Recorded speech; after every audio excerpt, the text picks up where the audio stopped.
Hi friends, പുതിയ വീഡിയോയിലേക്ക് എല്ലാ പ്രിയപ്പെട്ട കൂട്ടുകാർക്കും സ്വാഗതം.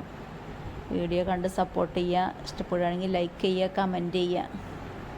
ഇന്നത്തെ വ്ളോഗ് ഞാൻ വൈകുന്നേരത്തെ കുറച്ച് വിശേഷങ്ങളുമായിട്ടാണ് വന്നത്. ഇന്ന് അത്യാവശ്യം എനിക്ക് പുറത്തേക്കൊക്കെ ഒന്ന് പോകാണ്ടേനു. അപ്പോൾ ഒന്ന് ഉച്ചക്ക് ഫുഡ് ഉണ്ടാക്കാനൊന്നും പറ്റിയിട്ടില്ല, ഒരു ഹോസ്പിറ്റൽ കേസ് ചെയ്യുന്നു. അപ്പോൾ എന്താ വെച്ചാൽ ഇന്ന് വൈകുന്നേരം ഞാൻ ഉണ്ടാക്കിയതൊക്കെയാണ് ഇപ്പോൾ ഇന്ന് വ്ളോഗാക്കിയിട്ടത്. അപ്പോൾ അതൊന്ന് കണ്ടോക്കാം. രാവിലെ തന്നെ ഞാൻ ചോറൊക്കെ വെച്ചിരുന്നു കേട്ടോ. കറിയൊക്കെ ഉണ്ടാക്കാൻ വന്നിട്ടുണ്ടാക്കാൻ വിചാരിച്ചു, പക്ഷേ എന്താ എത്താൻ പറ്റിയില്ല, ഒരുപാട് വൈകി വീട്ടിൽ എത്തിയപ്പത്തിന്. അങ്ങനെ ഞാൻ ചോറൊക്കെ ഒന്ന് തിളപ്പിച്ച് ഊറ്റിയെടുത്ത്. അപ്പോൾ നല്ല ചൂടില്ല ചോറാകുമല്ലോ, അതിന് വേണ്ടിയിട്ടാണ് കേട്ടോ അങ്ങനെ ചൂടാക്കി എടുത്തത്. പിന്നെ നമ്മളെ മുറ്റത്ത് നല്ല ചീര ഉണ്ടായിരുന്നു, അത് താനെ ഉണ്ടായതാണ്. നല്ല ഇലയും കാര്യമായിട്ട് നല്ല അടിപൊളിയായി നിൽക്കേണ്ട മരം കേട്ടോ. അപ്പോൾ ഞാൻ അതിൽ പറിക്കാൻ എനിക്കും കാക്കൂനൊന്നും വലിയ ഇഷ്ടമുണ്ടായില്ല പറിക്കണത്. അതിങ്ങനെ കാണാൻ നല്ല രസമായിരുന്നു.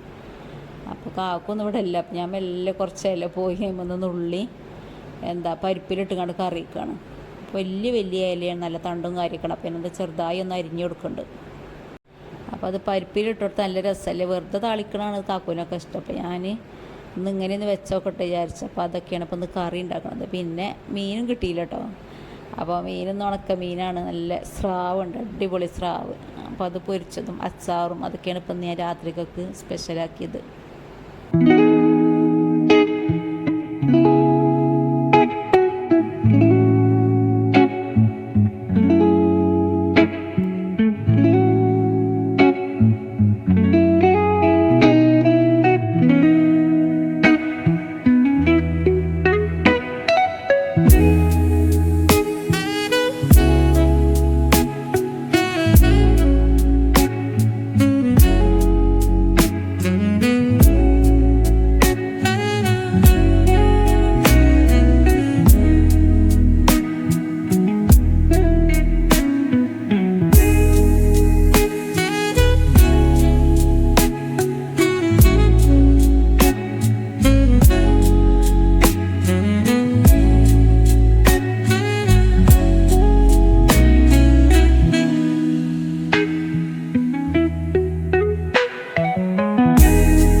അങ്ങനെ ചോറും കറിയൊക്കെ സെറ്റായിക്കൊണ്ടിരിക്കുകയാണ്. മീനിയ ലാസ്റ്റാണ് പൊരിക്കുന്നത് കേട്ടോ. നല്ല ഉപ്പുണ്ടായിന്. അപ്പം നല്ല കഞ്ഞിവെള്ളമൊക്കെ ഒഴിച്ച് നല്ല ഒരുപാട് പ്രാവശ്യം കഴുകി ക്ലീനാക്കി അതിൻ്റെ ശേഷമാണ് ഞാൻ പൊരിക്കണത്. കുറച്ച് മുളക് പൊടി ഉപ്പൊക്കെ ഇട്ട് നല്ലോണം കുഴച്ചിങ്ങാട്ടുണ്ട് പൊരിച്ച്. അപ്പോൾ ചൂടോടെ ഒന്ന് കഴിക്കട്ടെ. ഇന്നത്തെ ഈ വീഡിയോ എത്രയ്ക്കുള്ളൂ.